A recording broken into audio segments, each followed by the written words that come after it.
പ്രിയമുള്ളവരെ, വിശുദ്ധ ബൈബിൾ ഉൽപ്പത്തി മുതൽ വെളിപാട് വരെ നമുക്കൊന്നിച്ച് ഒരു വട്ടമെങ്കിലും വായിച്ച് ധ്യാനിക്കുക എന്ന ഉദ്ദേശത്തോടു കൂടിയാണ് ഈ പോഡ്കാസ്റ്റ് ചെയ്യുന്നത്.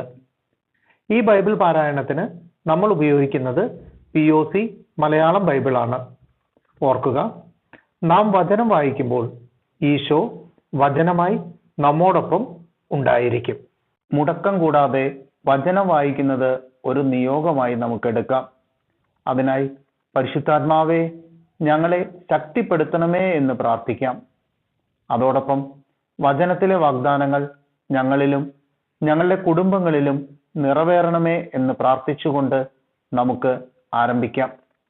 ഇന്ന് നമ്മൾ വായിച്ച് ധ്യാനിക്കുക രാജാക്കന്മാരുടെ 1-ാം പുസ്തകത്തിലെ 3-ാം അധ്യായമാണ്.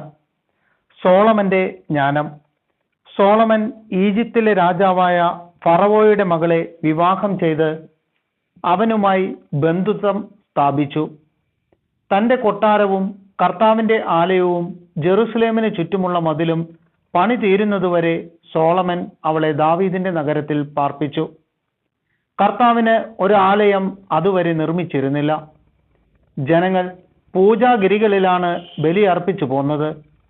സോളമൻ തന്റെ പിതാവായ ദാവീദിന്റെ അനുശാസനങ്ങൾ അനുസരിച്ചു. അങ്ങനെ കർത്താവിനെ സ്നേഹിച്ചു. എന്നാൽ അവൻ പൂജാഗിരികളിൽ ബലിയർപ്പിച്ച് ധൂപാർച്ചന നടത്തി.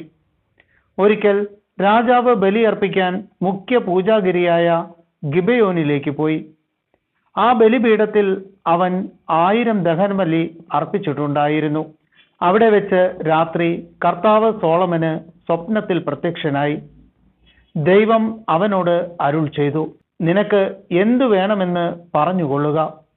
അവൻ പറഞ്ഞു, എന്റെ പിതാവും അങ്ങയുടെ ദാസനുമായ ദാവീദ് വിശ്വസ്തയോടും നീതിബോധത്തോടും പരമാർത്ഥ ഹൃദയത്തോടും കൂടെ അവിടുത്തെ മുൻപിൽ വ്യാപരിച്ചു.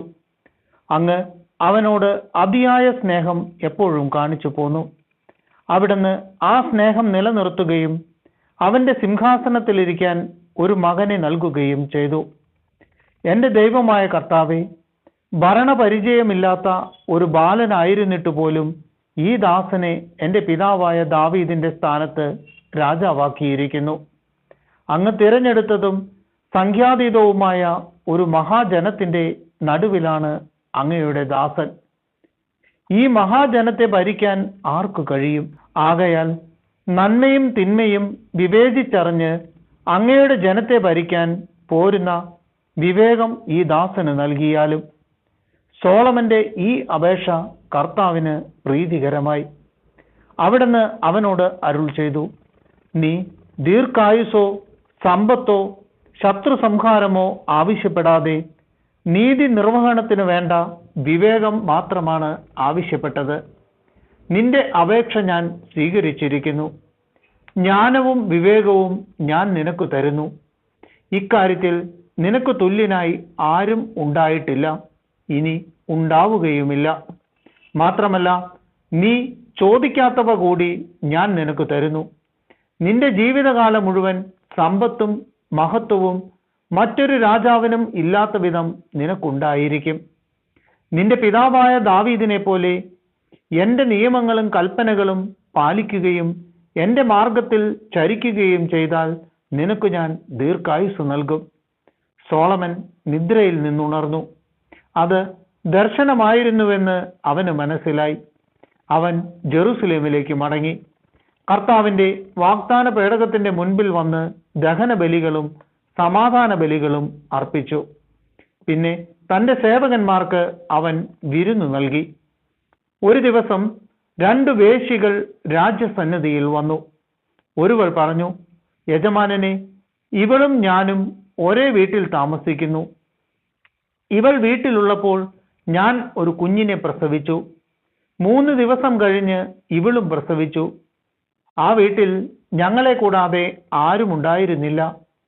രാത്രി ഉറക്കത്തിൽ ഇവൾ എന്റെ കുട്ടിയുടെ മേൽ കിടക്കാനിടയായി. കുട്ടി മരിച്ചുപോയി. അർദ്ധരാത്രിയിൽ ഇവൾ എഴുന്നേറ്റു. ഞാൻ നല്ല ഉറക്കമായിരുന്നു. ഇവൾ എന്റെ മകനെ എടുത്ത് തന്റെ മാറിടത്തിൽ കിടത്തി. മരിച്ച കുഞ്ഞിനെ എന്റെ മാറിടത്തിലും കിടത്തി. ഞാൻ രാവിലെ കുഞ്ഞിന് മുല കൊടുക്കാൻ എഴുന്നേറ്റപ്പോൾ കുട്ടി മരിച്ചിരിക്കുന്നതായി കണ്ടു. സൂക്ഷിച്ചു നോക്കിയപ്പോൾ എൻ്റെ കുഞ്ഞല്ല അതെന്ന് മനസ്സിലായി.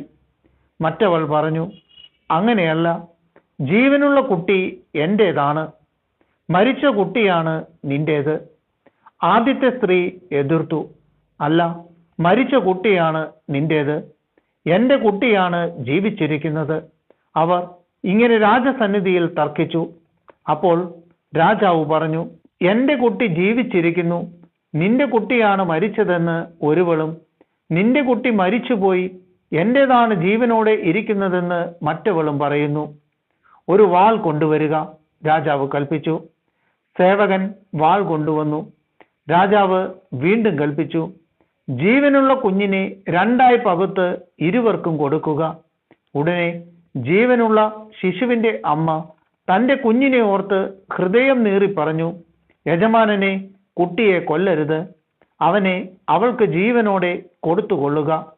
എന്നാൽ മറ്റവൾ പറഞ്ഞു, കുട്ടിയെ എനിക്കും വേണ്ട, നിനക്കും വേണ്ട, അവനെ വിഭജിക്കുക. അപ്പോൾ രാജാവ് കൽപ്പിച്ചു, ജീവനുള്ള ശിശുവിനെ ആദ്യത്തെ സ്ത്രീക്ക് കൊടുക്കുക. ശിശുവിനെ കൊല്ലേണ്ടതില്ല, അവളാണ് അതിൻ്റെ അമ്മ. ഇസ്രായേൽ ജനം രാജാവിൻ്റെ വിധി നിർണയം അറിഞ്ഞു. നീതി നടത്തുന്നതിൽ ദൈവിക ജ്ഞാനം രാജാവിനുണ്ടെന്നറിഞ്ഞ് അവർ അവനോട് ഭയഭക്തിയുള്ളവരായി തീർന്നു.